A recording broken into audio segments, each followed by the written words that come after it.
안녕하세요. 자, 이번 시간에는 통일신라의 전반적인 사회의 모습을 보도록 하겠습니다. 자, 먼저 사회인데요.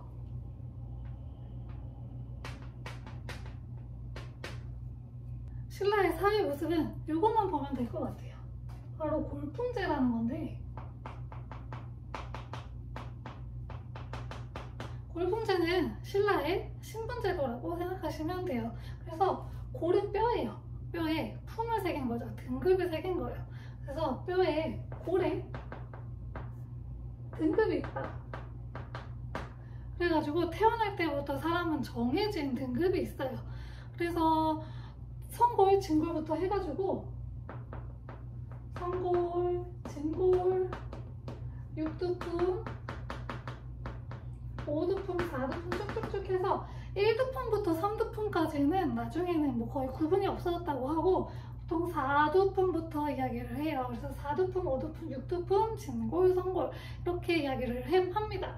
성골은 왕족이고요. 진골부터 이제 귀족에 들어가는데 진골은 왕족하고 귀족하고 합쳐진 거고 6두품부터는 이제 일반 이제 관리들을 이야기하는데 6두품들이 요거는 이제 다음 시간에 할 건데 얘네들이 공부를 진짜 많이 한 애들이거든요. 근데 골품제 특성상 올라갈 수 있는 관직이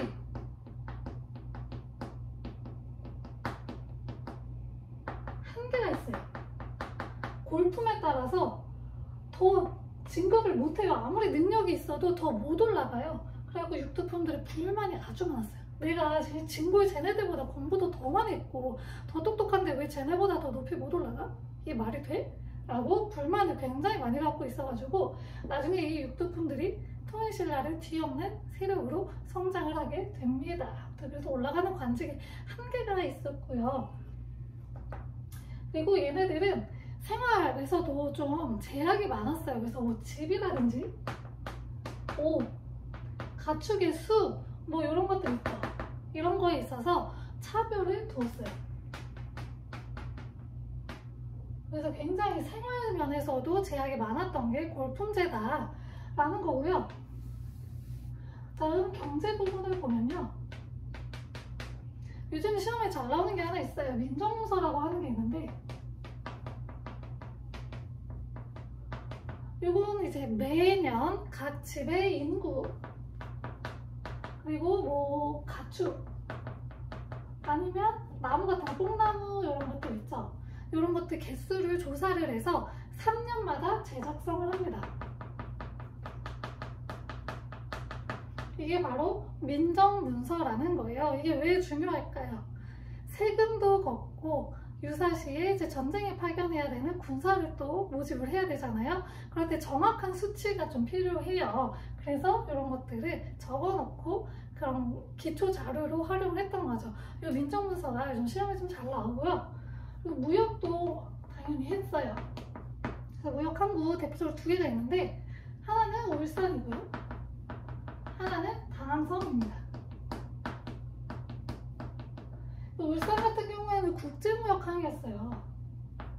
그래서 뭐 이슬람 상인까지 왔다고 하고요. 당항성 같은 경우에는 중국과 직접 교류를 했던 곳이라서 신라에서는 당항성이 되게 중요한 곳이었어요. 그래서 백제한테 빼앗기지 않으려고 그렇게 열심히 지켰던 것입니다. 그래서 이런 것들이 있습니다. 마지막 문화인데요. 신라의 문화 하면은 요거 좀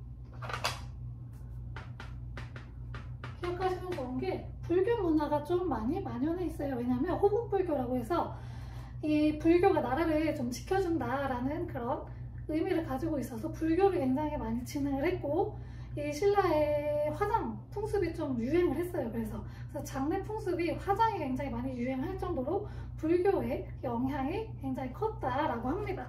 그래서 대표적인 스님들이 있어요. 근데 이 2명만 이제 알면 되는데 보통은 한 명은 원효.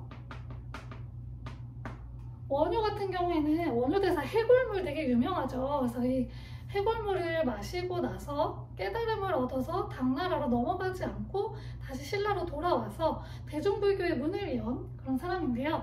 이 원효가 그때 유학 가려고 했었거든요. 의상이랑 같이 가려고 했어요. 근데 그때 자면서 목이 말라서 막 떠듬떠듬해서 바가지를 하나 발견을 한 거예요. 바가지에 물이 담겨 있더래요. 그래서 그걸 꼬깍꼬깍 너무 달콤하게 마셨는데 다음날 일어나 보니까 내가 있던 곳이 동굴이 아니고 무덤이었고 거기에 해골에 담겨져 있던 물을 자기가 마셨던 거예요. 그래서 거기서 깨달음을 얻은 거죠. 아, 모든 것은 다 마음먹기에 달려있구나. 내가 이거를 달콤한 물이라고 생각하면 달콤한 물인 거고 이곳이 아늑한 동굴이라고 생각하면 동굴인 거구나. 그래서 마음먹기에 달려있구나. 난 다 깨달았다. 당나라 가서 공부 안 해도 될 것 같아. 라고 해서 의상 혼자 보내버리고 자기는 가요. 신라로 다시 돌아와서 대중불교의 문을 연 사람이에요. 그래서 거기서 깨달은 게 바로 일심사상이라는 거고 마음먹기에 달렸다는 거예요. 일심사상이. 그래서 마음먹기에 달렸다. 그리고 또 하나 알아두면 좋은 게 화증사상이라는 게 있어요. 이 화증사상은 그 당시에 불교 내부에서 교리 다툼이 좀 있었던 모양이에요. 그래서 서로 나눠서 싸우지 말고 같이 화해하자, 다투지 말자 라고 하는 게 화증사상입니다. 그래서 책도 써요.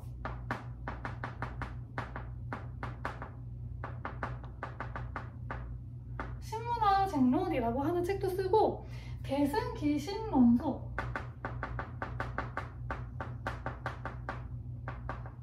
라고 하는 책도 씁니다. 그래서 이것도 시험에 선지로 좀 자주 등장을 하니까 알아두면 좋고요.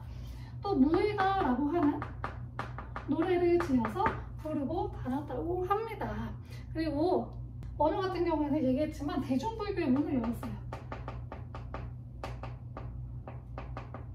이게 무슨 소리냐? 당시에 불교는 좀 책을 열심히 읽고 글을 알아서 이렇게 책을 열심히 읽고 수행도 되게 열심히 되게 정말로 막 깊이 수행을 해야지 해탈을 할 수 있다라고 주장을 했는데 원효 같은 경우에는 그렇게 안 하고 나무 아미타불만 잘 외치고 다니면 해탈할 수 있다, 부처가 될 수 있다라고 이야기를 했어요. 그래서 일반 백성들도 부담 없이 불교에 다가갈 수 있게 대중불교의 문을 연 사람이라고 보시면 되고요. 이 원효하고 같이 유학을 가려다가 혼자 유학 간 사람 있죠. 의상. 의상은 혼자서 이제 갔어요. 당나라에 가서 화엄종을 공부하고 옵니다. 그래서 책을 하나 써요. 화엄 일승 법계도.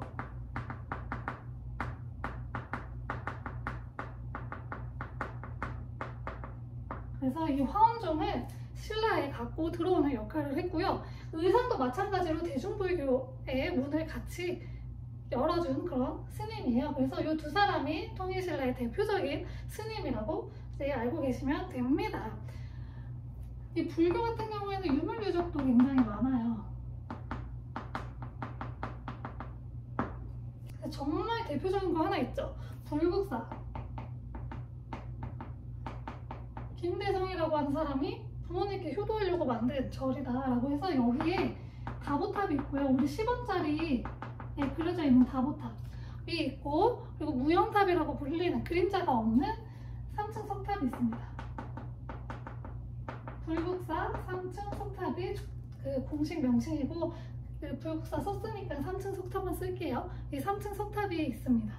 3층 석탑 같은 경우에는 전형적인 통일신라의 탑의 모습을 보여준다고 해요. 그래서 이런 용어 많이 나올 거예요. 이중 기단부에 3층으로 쌓은 석탑. 이중 기단, 그 밑에 기단이 이중으로 되어 있는 거예요. 그리고 위에 3층으로 탑을 쌓은 거죠. 그래서 이게 대표적인 통일신라의 전형적인 그런 탑의 모습을 갖고 있다고 이제 이야기를 많이 합니다. 자, 그리고 또 석굴암이라는 게 있어요.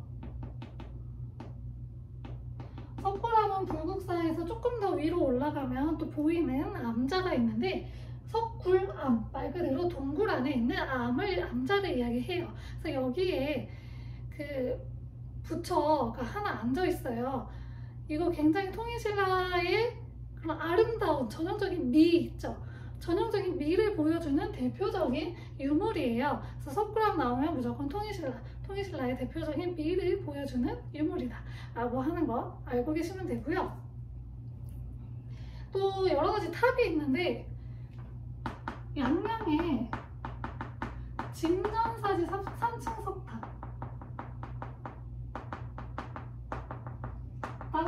석탑도 있고요. 그리고 신문왕이 아버지 문무왕을 위해서 만들었다고 하는 가문사가 있어요. 근데 여기 터만 남아서 가문사지인데 여기에 동서 그 탑이 있어요. 그래서 가문사지 탑 요거까지 알고 계시면 너무 좋을 것 같고요. 다음 시간에 할 건데 통일신라 시대에는 선종이라고 하는 선종불교가 좀 유행을 해요. 거기에 영향을 받은 승탑 그리고 탑비 이런 것도 알아두시면 선지에서 고르기 굉장히 좋을 거예요. 그래서 이러한 유물들이 대표적으로 있다 이렇게 알아두시면 좋을 것 같아요. 자, 이번 시간은 통일신라의 전반적인 사회모습, 사회경제 문화에 대해서 봤습니다. 자, 다음 시간에는 통일신라가 이제 통일하고 나서 번성하나 싶었더니 자기네들끼리 권력다툼에서 엉망진창이 되어가고 있다고 했잖아요. 그래서 통일신라 말기에는 정말 엉망진창인 상황들이 벌어집니다. 그래서 어떤 일이 벌어지는지 다음 시간에 같이 보도록 할게요. 감사합니다.